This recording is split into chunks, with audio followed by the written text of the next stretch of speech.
ఈరోజు వైసీపీకి ఆంధ్రప్రదేశ్ హైకోర్టులో చుక్కెదురైంది. పులివెందులలో పోలింగ్ స్టేషన్ల మార్పుకు వ్యతిరేకంగా ఈరోజు వైఎస్ఆర్సీపీ హైకోర్ట్ ఆఫ్ ఆంధ్రప్రదేశ్లో లంచ్ మోషన్ పిటిషన్ అన్నది వేసింది. కాకపోతే హైకోర్టు ఆ పిటిషన్ని కొట్టేసింది. మేము ఇందులో జోక్యం చేసుకోలేము అని చెప్పేసి హైకోర్టు చెప్పేసింది. ఇంతకీ విషయం ఏంటి అంటే మనందరికీ తెలిసిన విషయమే. పులివెందులలో పోలింగ్ స్టేషన్లని మార్చేశారు. పోలింగ్ స్టేషన్లు జనరల్గా ఎలక్షన్లలో ఓటు వేయడానికి మనం వెళ్తాము. ఎక్కడికి వెళ్తాము? మన ఇంటి దగ్గరలో పోలింగ్ స్టేషన్ ఉంటుంది. అక్కడికి వెళ్తాము, ఓటు వేస్తాము, వస్తాం. కానీ పులివెందులలో ఈసారి ఒక వింత ఆచారం, విచిత్రమైనటువంటి పని చేశారు. సరే, ఎందుకు చేశారు ఆ పని అనేది నేను చెప్తాను. ముందుగా పోలింగ్ స్టేషన్లు ఎట్లా మార్చారు కొంచెం జాగ్రత్తగా ఇక్కడ చూడండి. మనం ఇక్కడ చూసుకుంటే ఎర్రబల్లి అనేటటువంటి ఏదైతే గ్రామం ఉందో ఆ ఎర్రబల్లికి సంబంధించినటువంటి పోలింగ్ స్టేషన్ని ఎర్రబల్లి నుంచి తీసేసి ఏం చేశారంటే నల్లపురెడ్డిపల్లి, ఇక్కడ 1, 2 ఇక్కడ చూసుకుంటే ఎర్రబల్లికి సంబంధించినటువంటి మొత్తం పోలింగ్ స్టేషన్లని నల్లపురెడ్డిపల్లికి మార్చేశారు. ఇంకా ఏం చేశారు అంటే నల్లపురెడ్డిపల్లికి సంబంధించినటువంటి పోలింగ్ స్టేషన్లని ఎర్రబల్లికి మార్చేశారు. అంటే అటు నుంచి ఇటు చేశారు, ఇటు నుంచి అటు చేశారు. వింత విచిత్రం. ఇక నెక్స్ట్ చూసుకుంటే నల్లగొండవారిపల్లి, ఈ పోలింగ్ స్టేషన్లను ఏం చేశారంటే నల్లపురెడ్డిపల్లికి మార్చేశారు.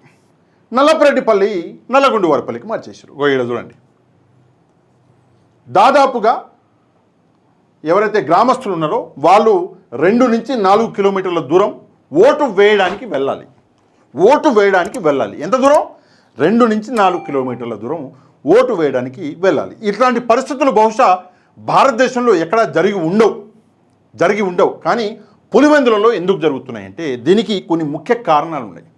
2024 ఎలక్షన్లు మనం ఒకసారి గుర్తు చేసుకోవాలి. 2024 ఎలక్షన్లో కొన్ని చోట ఒక కంప్లైంట్ వచ్చింది, కొన్ని ఊర్లలో, కొన్ని గ్రామాల్లో. ఏంటంటే మమ్మల్ని అసలు బయటికే రానివ్వలేదు, మమ్మల్ని బయటికి రానివ్వకుండా ఊరినే ప్యాక్ చేసేసారు. అంటే వైసీపీ సానుభూతి పరుల ఊర్లు ఏవైతే ఉన్నాయో, వైసీపీ క్యాడర్ గట్టిగా ఉన్నటువంటి ఊర్లు ఏవైతే ఉన్నాయో వాటిని మొత్తం ప్యాక్ చేసేసారు, మమ్మల్ని ఓటు వేయడానికి రానివ్వలేదు అని చెప్పేసి కొన్ని గ్రామాల ప్రజలు చెప్పారు.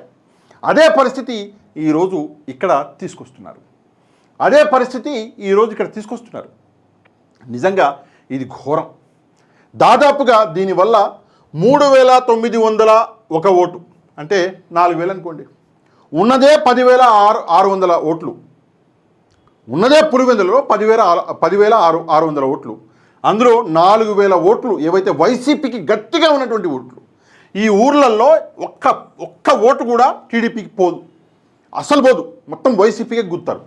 అట్లాంటి ఊర్లు కాబట్టి ఏం చేశారంటే దాదాపుగా 4,000 ఓట్లని ఎఫెక్ట్ చేయాలి అని చెప్పేసి ఒక దురుద్దేశంతో, దూరం ఉంటే ప్రజలు వెళ్ళరు.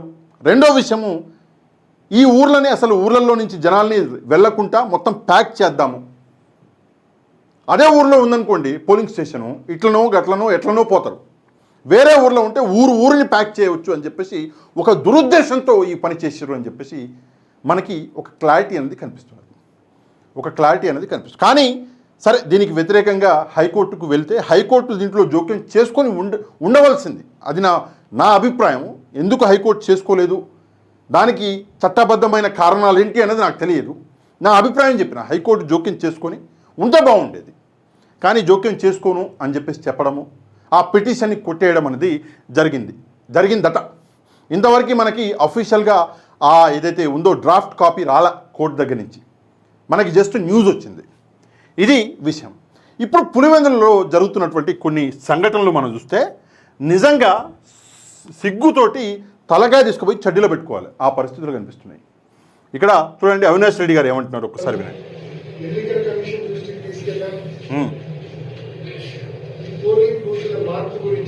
మార్పు గురించి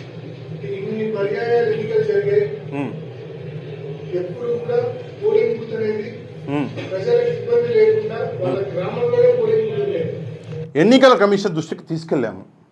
ఆయన చెప్పే మాట, ఎప్పుడు గ్రామంలోనే పోలింగ్ బూత్ ఉంటుంది.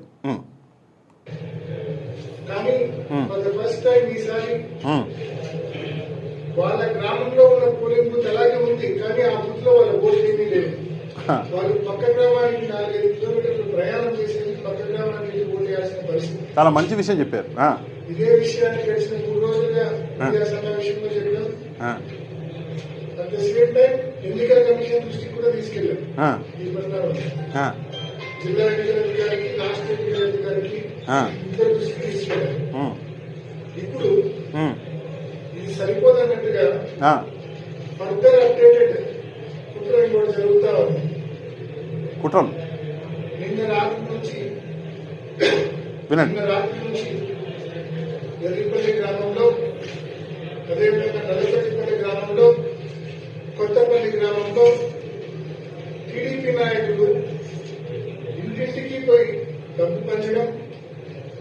పంచడంతో పాటు ఇప్పటికే ప్రభుత్వం దాదాపు ఒక 80-90% ఇళ్లకు ఎన్నికల కమిషన్ దగ్గర నుంచి ప్రతి ఇంటికి ఓటర్ స్లిప్ వెళ్ళింది. అవును. ఆ ఓటర్ స్లిప్ లో చాలా స్పష్టంగా వాళ్ళ యొక్క పేరు, వాళ్ళ యొక్క సీరియల్ నెంబర్, వాళ్ళు ఏ బూత్ కి వెళ్ళి ఓట్ వేయాలనే సమాచారం ఆ ఓటర్ స్లిప్ లో ఉంటుంది. అవును. ఇప్పుడు టీడీపీ నాయకులు చేస్తా ఉన్న తంతు ఏంటంటే డబ్బిచ్చి ఆ ఓటర్ స్లిప్ వెనక్కి తీసుకుంటా ఉన్నారు. ఆ ఓటర్ స్లిప్ వెనక్కి తీసుకోవడంతో ఆ ఓటర్ పరిస్థితి ఏంటంటే తన ఓటు ఎక్కడ ఉందో తెలియని పరిస్థితి ఆ ఓటర్కి ఏర్పడుతుంది. ఎంత ఘోరం విన్నారా?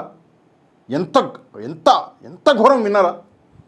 అంటే టీడీపీ నాయకులు రాత్రిపూట ఊర్లలోకి వెళ్ళి, అంటే వైసీపీ బలంగా ఉన్న ఊర్లలోకి వెళ్ళి డబ్బులు ఇచ్చి, ఇదేదైతే ఎలక్షన్ ఆఫీసర్స్ ఏదైతే స్లిప్ ఇచ్చారో, జనరల్గా మనకు స్లిప్ ఇస్తారు కదా, ఓటర్ స్లిప్, దాని మీద మొత్తం ఉంటుంది, బూత్ నెంబరు, ఎక్కడికి వెళ్ళి ఓటు వేయాలి, మొత్తం ఉంటుంది డీటెయిల్స్, మన పేరు ఉంటుంది, మొత్తం డీటెయిల్స్. అయితే టీడీపీ వాళ్ళు ఏం చేస్తున్నారు? డబ్బులు ఇచ్చి మాకు ఓటు వేయండి అంటలే.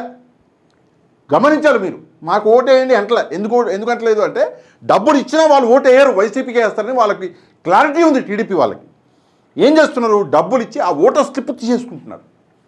ఎందుకు తీసుకుంటున్నారు అంటే, ఓటర్ స్లిప్ అనేది తీసేసుకుంటే ఓటు ఎక్కడికి వెళ్ళి వేయాలి, ఓటు గురించి డీటెయిల్స్ ఏమి ఉండవు.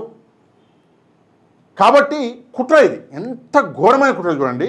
10,600 ఓట్లలో, పులివెందులో ఉన్నటువంటి ఓట్లలో దాదాపుగా 4,000-5,000 ఓట్లు పడకుండా చేస్తున్నారు. వీళ్ళకి వచ్చేటట్టు చేస్తలేరు, పడకుండా చేస్తున్నారు. ఇంకా ఏమంటున్నారు చూడండి.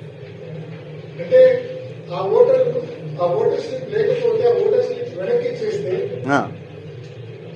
ఇప్పటికే పోలింగ్ బూత్లు అన్ని కూడా మారిపోయినాయి. అవును. అస్తవ్యస్తంగా పోలింగ్ బూత్స్ మారిపోయిన పరిస్థితి మనం చూస్తాం ఇప్పటికే. దానికి తోడు ఇప్పుడు ఓటర్ దగ్గర ఓటర్ స్లిప్ లేకపోతే ఏ బూత్ కి వెళ్ళి ఓట్ వేయాలన్న స్పష్టత ఓటర్కి ఎలా ఉంటుంది? So voter is kept in dark. A booth కి వెళ్ళి నేను ఓట్ వేయాలన్న స్పష్టత ఓటర్కి ఉండే అవకాశమే లేదు. దానికి కారణాలు 2. ఒకటి బూతులు మార్చడం, అవును. రెండోది ఓటర్ స్లిప్ డబ్బులు ఇచ్చి కలెక్ట్ చేసుకోవడం. చాలా బాగా చెప్పారు. జనరల్గా మనం ఓటు ఎక్కడ వేస్తామంటే మనకి గుర్తుంటుంది, ఫలానా చోట నేను వెళ్ళి ఓటేస్తాను, మన ఇంటి దగ్గరలో ఎక్కడుందో తెలుసుంటుంది. కానీ వీళ్ళు ఏం చేస్తున్నారు అంటే, ఆ ఓటర్ స్లిప్ తీసుకోవడం ద్వారా, ఎందుకంటే బూతులు మారిపోయినాయి, ఇప్పుడు మారిపోయినాయి, ఎక్కడికి వెళ్ళాలో తెలియదు. ఆ ఓటర్ స్లిప్ తీసుకోవడం ద్వారా ఏమవుతుందంటే, ఎక్కడికి వెళ్ళి ఓటు వేయాలో తెలియక ప్రజలు ఓటు వేయకుండా ఉంటారు అన్నది అసలు వీళ్ళ అజెండా. నిజంగా ఎన్ని కుట్రలు జరుగుతా ఉన్నాయో ప్రతి ఒక్కరు కూడా గమనించాలి. ముఖ్యంగా ఎన్నికల కమిషన్ గమనించాలి. మొద్దు నిద్రలో ఉన్న ఎన్నికల కమిషన్ ఇప్పుడైనా నిద్ర లేవాలి. ఓటర్ ఓటేయడం అనేది ఫండమెంటల్ రైట్. అది అవును. ఆ రైట్ ని లాగేసుకుంటున్నారు. ఫండమెంటల్ రైట్ ను ఎన్నికల కమిషన్ కాలరాస్తా ఉంది, కాపాడలేకపోతా ఉంది. అవును. తక్షణమే ఇప్పుడైనా మొద్దు నిద్ర నుంచి లేచి తక్షణమే ఎన్నికల కమిషన్ చర్యలు తీసుకొని మళ్ళీ మండలంలోని 10,600 ఓటర్లకు తక్షణమే ఓటర్ స్లిప్పులు ఇవాళ రాత్రి కల్లా ఎట్టి పరిస్థితుల్లో పంచే దిశగా చర్యలు తీసుకోవాల్సిందిగా ఎన్నికల కమిషన్ గట్టిగా డిమాండ్ చేస్తా ఉన్నాం. డిమాండ్ చేస్తున్నారు. నిజంగానే చాలా మంచి డిమాండ్ ఇది. ముందుగా మీరు ఏదైతే పోలింగ్ స్టేషన్లను మార్చారో వాటిని యథాస్థితికి తీసుకురండి. పూర్వం ఎట్లా జరిగిందో, పూర్వం ఎట్లా ఓట్లు వేసారో అట్లా ఎవరి ఊళ్ళలో ఉన్నటువంటి పోలింగ్ స్టేషన్లని ఆ ఊళ్ళకి తీసుకురండి. మళ్ళీ నెక్స్ట్ ఏం చేయండి అంటే, ఏదైతే ఓటర్ స్లిప్పులు ఇచ్చారో ఆ ఓటర్ స్లిప్లని మార్చివ్వండి. ఎందుకు అంటే, ఓటు వేయడం అన్నది ప్రజాస్వామ్యంలో ప్రతి భారతీయుడి హక్కు. ఆ హక్కుని హరిస్తే దానికంటే పెద్ద నేరం అన్నది నా దృష్టిలో లేదు. అది చట్టం దృష్టిలో ఉందా లేదా అన్నది అది వేరే, అంటే పెద్ద నేరం అన్నది అది వేరే సంగతి. కానీ నా దృష్టిలో దానికంటే పెద్ద నేరం లేదు. ఎందుకంటే ఓటు అన్నది ఒక ఆయుధం. మెల్లమెల్లగా ఈవీఎం ట్యాంపరింగ్ అని, ఎలక్షన్ ట్యాంపరింగ్ అని చెప్పేసి ఈరోజు ఓటు అన్న ఆయుధాన్ని మన దగ్గర లేకుండా చేస్తున్నారు. కాకపోతే వింత విచిత్రం ఏందో తెలుసా మీకు? మన ఓటు మన దగ్గర లేదని మనకే తెలియదు, ఉందనుకుంటున్నాం మనం. లేదు, మన ఓటుని ఎవడో వాడు వచ్చి వేసి వెళ్ళిపోతున్నాడు, మనకు తెలియదు. మనం ఏంది పోయి ఓటు వేసి వచ్చినాం, ఎవరికి వేసి వచ్చినాం, మన ఓటు ఎవడు వాడుకున్నాడో తెలియదు. అవి ప్రస్తుతం పరిస్థితులు. ఇదొక వైపు ఉంటే, రెండో వైపు రౌడీ రాజకీయాలు, ఫ్యాక్షన్ రాజకీయాలు, అటెంప్ట్ మర్డర్లు, ఇవి మళ్ళీ పులివెందులలో మొదలుపెట్టే కార్యక్రమం. పులివెందుల అంటే మనం ఏదో అనుకుంటాం, చాలామంది చాలా రకాలుగా అనుకుంటారు. పులివెందుల అంటే అదేదో ఫ్యాక్షన్ ఏరియా అనుకుంటారు. చల్లటి ఏరియా అది. పులివెందులలో హాయిగా బతకవచ్చు. అట్లాంటి ఏరియాలో మళ్ళీ 30 ఏళ్ళుగా అణిగి ఉన్నటువంటి ఫ్యాక్షన్ని మళ్ళీ తెర మీదకి తీసుకొచ్చేటటువంటి ప్రయత్నం చేస్తున్నారు. ఇదే విషయాన్ని జగన్మోహన్ రెడ్డి గారు రాశారు ట్విట్టర్లో. ఆయన ట్వీట్ చేశారు. ఎప్పుడు చేశారు? నిన్న చేశారు. ఇందులో ఒక 2 విషయాలు నిజంగానే చాలా ఘోరం.